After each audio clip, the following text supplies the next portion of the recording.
Assalamualaikum warahmatullahi wabarakatuh. Alhamdulillahirabbil alamin wa bihi nasta'inu ala umuri dunya waddin. Wassalatu wassalamu ala asyrofil anbiya'i wal mursalin wa ala alihi wa sahbihi ajmain amma ba'du.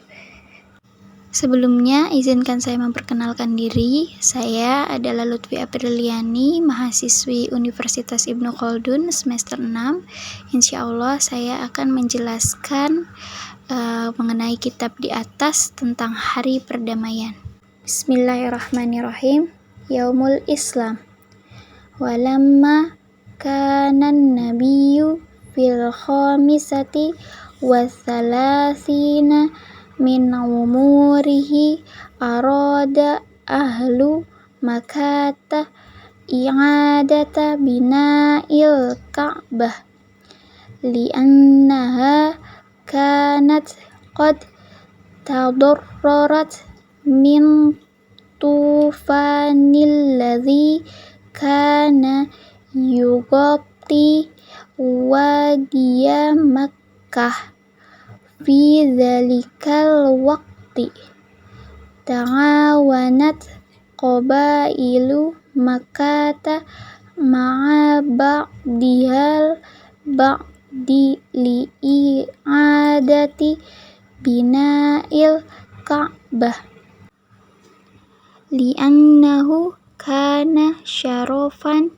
lahum wa li jami'il qabailil arabiyyah wa kanat jami'ul qabailil arabiyyati tahtarimu ahla Makkata wa ta'tabiruhum min khurrasi baitillahil harami, yang artinya ketika Nabi berumur 35 tahun, penduduk Mekah ingin membangun kembali Ka'bah karena telah hancur rusak akibat banjir yang melanda wadi Mekah saat itu. Suku-suku Mekah saling bekerja sama untuk membangun kembali Ka'bah karena merupakan suatu kehormatan bagi mereka dan bagi seluruh suku Arab. Semua suku Arab menghormati penduduk Mekah. Mereka dianggap sebagai salah satu penjaga rumah suci Tuhan. Ka'bah adalah bangunan terhormat yang memiliki keagungan bagi setiap suku di Hijaz. Mereka memutuskan membagi peran dalam pembangunan Ka'bah agar semua mendapat kehormatan itu. Akhirnya setiap suku mendapat jatah masing-masing batu untuk dibangun menjadi Ka'bah dengan tetap memakai arsitek sebagai komandan pembangunan. Arsitek itu berasal dari Romawi yang bernama Yakung. Akhirnya sampailah pembangunan pada posisi Hajar Aswad. Mereka semua berselisih, memperebutkan siapa yang berhak dan dari suku mana yang pantas dan layak mendapatkan kehormatan meletakkan Hajar Aswad di tempatnya. Perselisihan antar suku itu berlangsung selama 4-5 malam. Bahkan perselisihan itu sampai membuat mereka ingin berperang satu sama lain di Tanah Haram. Akhirnya Abu Umayyah bin Al-Mughirah Al-Makhzumi memberikan penawaran sebuah solusi. Solusinya, Hajar Aswad diberikan kepada orang yang pertama kali masuk Masjidil Haram esok hari. Kemudian mereka semua setuju. Allah Subhanahu wa Ta'ala berkehendak membuat Nabi Muhammad SAW masuk pertama kali ke Masjidil Haram keesokan harinya. Sementara suku-suku yang berselisih itu sudah bersepakat yang akan mengatur peletakan Hajar Aswad adalah orang yang pertama kali masuk Masjidil Haram. Nabi Muhammad memulai jalan damainya dengan menggelar serban dan meletakkan batu Hajar Aswad di atasnya.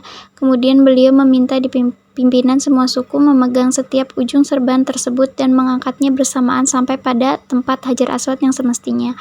Lalu Nabi turunkan batu itu dari serban ke tempat semestinya.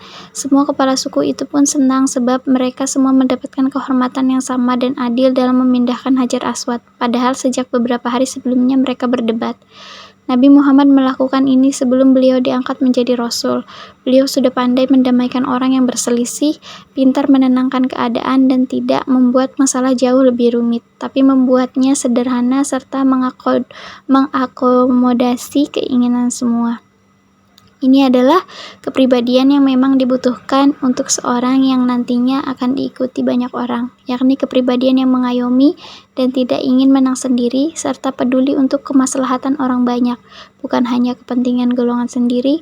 Kepribadian itu diberikan oleh Allah Subhanahu wa Ta'ala kepada Nabi Muhammad sebagai persiapan datangnya kenabian untuk beliau.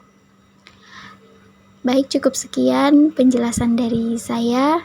Mohon maaf bila terdapat banyak kekurangan. Wabillahi taufiq wal hidayah. Wassalamualaikum warahmatullahi wabarakatuh.